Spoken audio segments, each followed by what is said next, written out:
Well, we're talking to someone from Jersey just the other day about the situation with the gas and the connections here with the Isle of Man. And I really thought at the time, I've been following Gary Burgess. If you haven't already started following him, he's a reporter at ITV Channel and other places in Jersey. Gary's got a big story to tell, and I thought, well, we can talk about Jersey, but also what his situation is. And Gary, welcome from Jersey. I know you don't mind us talking about that, first of all, make that clear. And I think we should start by your outlook on life, basically. Is that even a good way of putting it?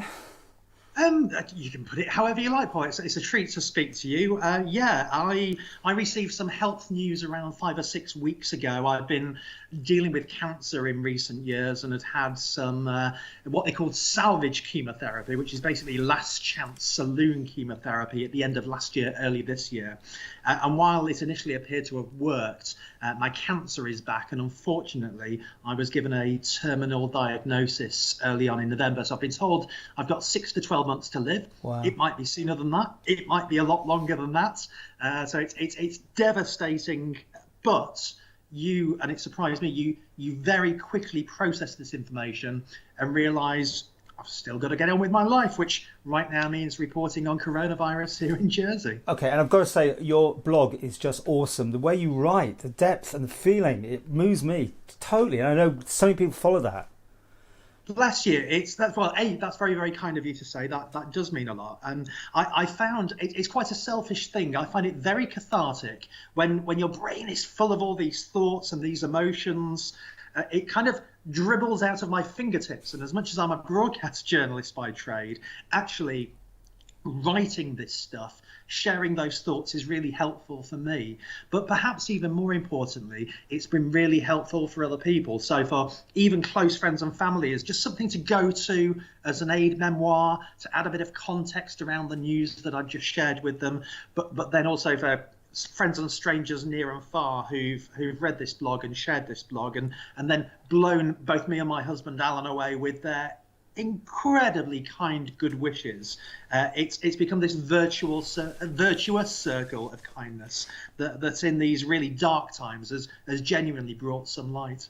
You've been on this path for a long time. I mean, you've been, in the situation you've been in, but you've had the all clears and then you've gone back and it's been so tragic almost. I mean, and I'm not trying to bring you down here. It's just this roller coaster you've been living. You just can't make it up, can you? I mean, yeah, it's rubbish, there's no way to sugarcoat it. And I originally had testicular cancer in 1999, had chemotherapy, did what it did. Within 10 years, you get the all clear after lots of checkups. Around 5 years ago, some cancer had spread to my lungs, and in 2 sets of operations, they were effectively able to remove pizza wedges of my lung through surgery because it was a distinct cancer they could lob out. And for me, that's the best kind of problem. Find the problem, throw it in the bin is my solution. But then, unfortunately, at the back end of last year, these tumours arrived in the mediastinum, which is the medic way of saying the gap between your heart and lungs in the middle of your body there. And that was a very different kind of cancer. It was aggressive, it was fast growing, it wasn't easy to nab surgically. And unfortunately, the one last chemotherapy they could offer, which they did, is a very intense, really horrible version of chemo. So 3 months on and off in hospital, losing my hair, projectile vomiting, feeling dead to the world.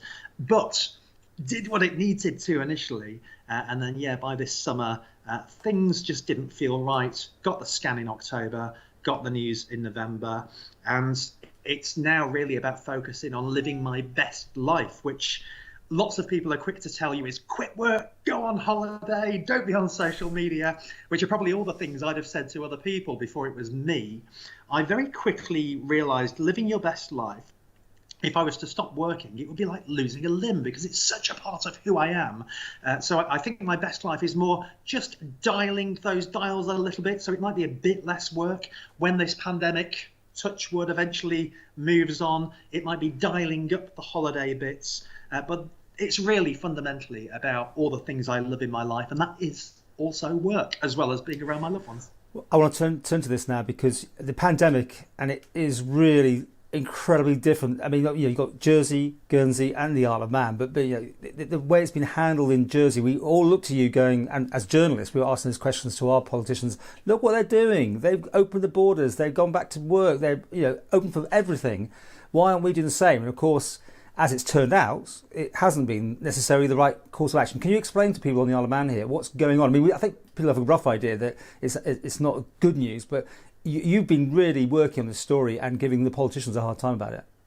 Yeah, well, I consider it just doing my job, but I seem to just be slightly narkier and spikier with my questions. I believe that interview with the Chief Minister last week, you were really on fire. Well, in the press conferences where we have this ridiculous 2-question rationing. Oh, same here. Try to use it to express the sentiment I'm getting from the now thousands of islanders a week who message me, and it's quite hard to keep on top of those messages. But I'd really noticed a change in sentiment from frustration, from concern, that it ticked into actually anger about the current management of the situation. For right or wrong, that was the sentiment. So I simply expressed that. I'll outline where Jersey's at in a sec, Paul. I will just say, though, we have to bear in mind none of us knows who's got this right yet, because this story ain't over. Earlier in the year, Guernsey into its fast lockdown. By the summer, Jersey opening its borders with testing and actually doing pretty good with that. We were not seeing community transmission of the virus. So there was a bit of envy from other jurisdictions that it had found this sweet spot. Whilst the Isle of Man and Guernsey had done the air bridge, the world famous air bridge. There was pressure on both Jersey and Guernsey, Guernsey and the Isle of Man, that we were going, look what Jersey's up to. They're doing it right. And that's the thing, isn't it? I think the lesson is you're only doing it right till you're doing it wrong. And it's not that Jersey is necessarily doing it wrong right now. I think others will judge that, not me. I would professionally observe it doesn't appear that Jersey is getting it right now, because we are seeing exponential growth in cases. The number of active cases in the island has doubled in the last week and a bit. There are currently around 750 active cases today in the island, of which 200 have been since the weekend. There are now 5,000 people isolating. I broke an exclusive news story this morning that the routine workplace testing programme, this is where the government was testing people before they even knew they had the virus, just to try and spot the clusters, that a huge swathe of it for retail staff, office workers, teachers and students, they've had to suspend it till Christmas because there is just so much going on. You have to, well, really pour your heart out to those people on the front line delivering this stuff, because they are just swamped with it. They will still be routinely testing health and care staff and prison staff and dentists as well. Obviously, the ones on the front line dealing with the sick and the vulnerable, so that matters. But it is just indicative of what's happening here at the moment. At the same time, though, the vaccination programme began on Sunday. As of today, 500 care home residents have received their vaccination. All will have it by the end of this week, and then the care home workers will get their vaccination next week. So lots going on at the same time. Yeah, at time recording, we haven't yet got it here. We've been promised it arriving soon, but do you think maybe there's almost a bit of their, Jersey needs it more than we do almost? But that is an interesting question to which I do not have the answer. As I understand it, or understood it, the Crown dependencies, just pro rata, were all due to get theirs at the same time. So I cannot tell you what the reason is. I know Jersey and Guernsey have got theirs to be rolling out this week. It may be there's just a pragmatism that the biggest population number is Jersey. So if you've got one box of 975 to send on day one, send it there for the biggest immediate gains. And regardless of course, everybody wants it first and now, as a pragmatic decision, that probably makes sense. Of course, I'd argue the opposite if I was in the Isle of Man. I love to talk to you about this. You were quite scathing about the way people have been behaving in Jersey. I mean, the super spreaders at the Royal Yacht Club particularly was one of those events that you really laid into, that people could just go out and have a drink, but at the same time that it appeared, after the event, of course, that they were super spreaders.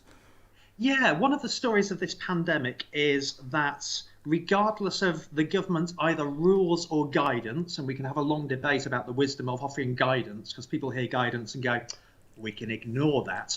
You know, we have to remember we all have to take self-responsibility. And I've been quite strong about that, because it's very easy to knock politicians and have a go at decisions.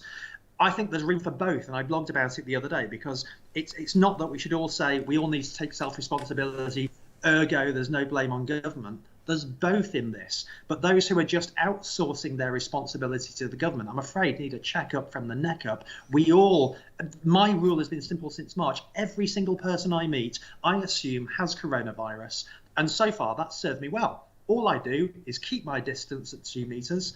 If I go indoors anywhere, which is very, very, very infrequent, I will wear a mask. I currently do no filming indoors at all for television. I do everything outdoors, even if it meant last night getting absolutely sodden in the rain. But I'll happily take a wet head rather than a killer virus. And so we do all have to do this ourselves. But there have been multiple examples of what I've called super spreader parties, where there's no evidence rules have been broken, but you suspect the spirit of the guidance perhaps has not been followed to the letter.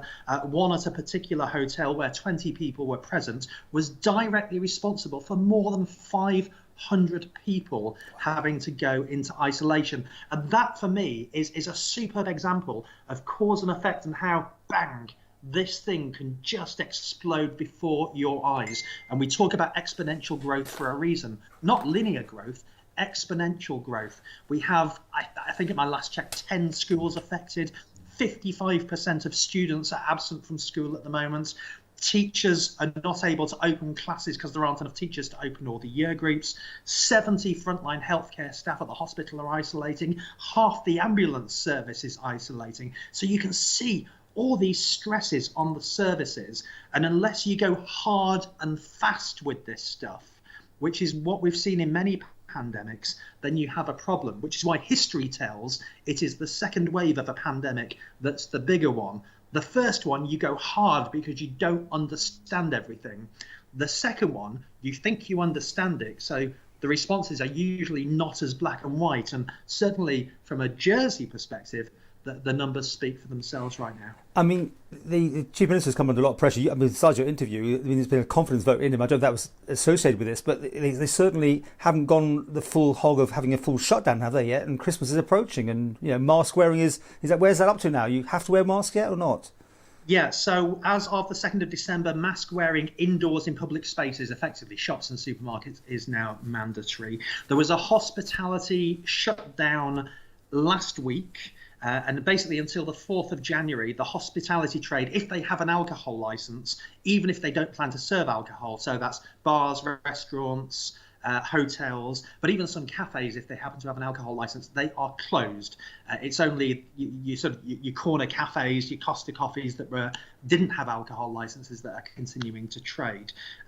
So that has happened, but there has not been a full lockdown. And indeed, the Chief Minister was questioned quite powerfully, quite strongly in Parliament today for some very narks backbenchers, where he said this weekend will be the earliest we know whether or not that measure has worked. The frustration of many is, of course, by that point, if you then implement tougher measures, it will be another fortnight before you know whether that's worked. That then coincides with Christmas, whereas people were arguing if we'd gone harder, say, late November, we could have had a shorter, sharper shock. But again, hindsight is a wonderful thing. I do not envy them their decision making at all. They're damned if they do and damned if they don't. And the Christmas guidance, and that's the word guidance, at Christmas, they talked about festive bubbles. It's not happening. It is now. Any gathering of 1 to 5 people is allowed as many times as you like, but try and keep it to a minimum.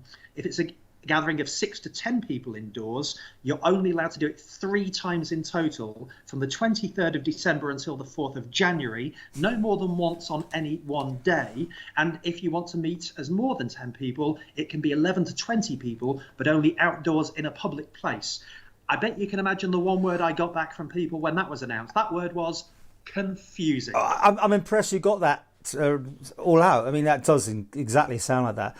Well, listen, before we go, back to you. I know someone's started a fund, wasn't it, to Yes. to not help you, but it's to help whatever, it's a cancer cause, right? And it's gone crazy. It's astonishing. A lady called Helen last Tuesday night, ITV Channel television put out an interview with me. One of my colleagues and dear friends, Jess, sat down just to talk about how I'm doing 1 month on from my terminal diagnosis. A lady called Helen set up a Just Giving page online that night, just out of the blue. We happened to stumble across it. Within half an hour, it was at £6,000, and it was to raise money for my husband and I to go on a cruise, because I'd said in the interview, our one last hope is to go on a cruise. An incredible kindness, but we're also very privileged to be in the position where we don't need that money. So I messaged Helen to say, thank you. Is there any way we could change it so it becomes a fundraiser for Macmillan Jersey? She duly did that there and then. I didn't know which way it would go after that. It's currently at £28,000. Wow. Over 1,000 people have donated in less than a week, when times are hard, when there's so much else going on in the world. In amongst all the crap of this pandemic, never underestimate the generosity of Islanders, because when it truly matters, we're all here for each other, and I suspect that's no different in the Isle of Man. But Gary, you've touched a lot of people's lives, in the media, but such a nice guy, and I'm sure there's people on the Isle of Man or people just watching this also might want to contribute. So we'll put the details on this on the screen, and that's just incredible, isn't it? I mean, just shows you, when times are hard as well for a lot of people. These things. That's exactly my view. Thank you for sharing it. I appreciate it. Likewise, also, if people don't want to donate to it and want to donate locally, support Macmillan in the Isle of Man. That would be a jolly kind of thing to do, because as we know, right across the Crown dependencies and elsewhere, charities have really suffered hard. A lot of their fundraising efforts have just evaporated overnight this year. So even when times are hard, the fact that people are popping a £5 in, a £10 in, I mean, a lot more in some cases. It's a cliche to say, but every penny makes a difference, and it's always appreciated.